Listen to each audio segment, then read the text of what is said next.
도덕적으로 우리가 하나님을 표현할 수가 있습니다. 도덕적인 면, 도덕적이다.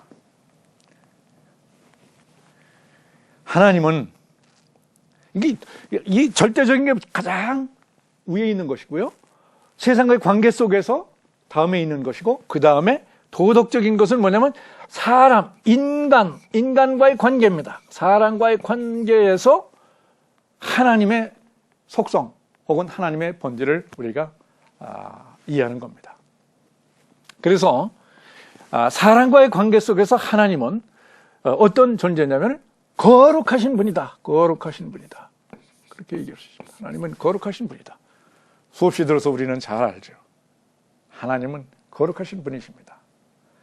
그 다음에 하나님은 사랑이십니다. 하나님은 사랑이십니다. 그리고 하나님은 정의의 하나십니다. 정의의 하나님. 정의의 하나님. 그리고 모든 것으로 선을 이루시는 하나님이십니다. 모든 것으로 선을 이루시는 하나님이에요. 이것은 하나님이 인간과의 관계 속에서 역사를 할 때, 인간과의 관계를 하면서 역사를 할 때에 도덕적인 면에 있어서 하나님은 거룩하시고, 하나님은 사랑이시고, 하나님은 의로우시고, 하나님은 선하시다. 그렇게 얘기를 할 수가 있는 겁니다. 그런데 여기에서 이제 조금 복잡한 내용이 생겨요. 믿지 않는 사람들이 혹은 무신론자들이 이제 여기에서 질문을 합니다. 무슨 질문을 하냐면, 하나님은 전지하시고 전능하신데, 하나님은 전지하고 전능하신데 안 계신 곳이 없으신데 왜 이 세상에 악이 존재하느냐 하는 겁니다. 하나님은 도덕적이신데 어떻게 해서 이 악이 존재하느냐, 이런 질문을 하는 겁니다. 그럴듯한 질문이에요.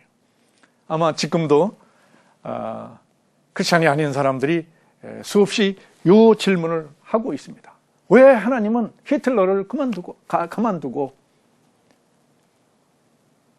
폴포트 정권을 그때 가만히 두었느냐? 그런 질문이 있을 수 있습니다. 그런데 여전히 우리는 여기서 한마디로 답을 내리기는 어렵지만은, 성경을 읽고 읽으면 결국은 어디에 결론이 나오냐면, 하나님은 모든 것으로 협력하여 선을 이루신다 하는 것이 중요합니다. 그게 현실이고 그게 사실입니다. 그 라이프니츠라는 유명한 철학자가 있는데, 대륙의 합리주의자, 한 300년, 400년 전에 있었던 유명한 철학자입니다.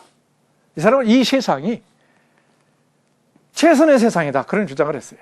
물론 성경에 입각해서 주장하는 것은 아니지만 이 세상은 최선의 세상이다, 그런 얘기를 했는데, 하나님께서 이 세상을 이끌어갈 때 물론 때로는 어려움도 있고 이해가 안 되는 일도 있지만, 하나님께서는 모든 것으로 궁극적으로는 선을 이루신다는 사실을 우리가 믿어야 됩니다. 이거를 믿지 않으면 이 문제를 해결할 수가 없어요. 이거는 믿음의 문제로 해결할 수 있는 겁니다. 이 믿음이 우리 안에 있으면 내가 지금 겪는 고난이 하나님께서 결국에는 선을 이루신다는 믿음으로 작용을 하게 되면 지금 내가 겪는 어려움을 극복해낼 수가 있는 겁니다. 실제로 하나님은 선을 이루시는 분이에요. 태초에 천지창조를 하시고 나서 보시기에 좋았더라. 모든 것을 보기에 좋게, 선하게, 아름답게 되기를 원하시는 것입니다. 인류가 타락했고 또 여러 가지 범죄 행위가 일어나서 또 여전히 구속을 원하시고 끝까지 사랑하시고 끝까지 좋은 방향으로 이 세상이 흘러가도록 원하시는 분이 하나님이시라는 사실을 우리는 알아야 됩니다. 그래야 하나님을 그렇게 믿고 내게 어려움이 생겼을 때에 결국에는 하나님은 이 어려움으로 선을 이루신다는 믿음으로 어려움을 극복해낼 수가 있는 것입니다. 오직 복음, 오직 믿음, CTS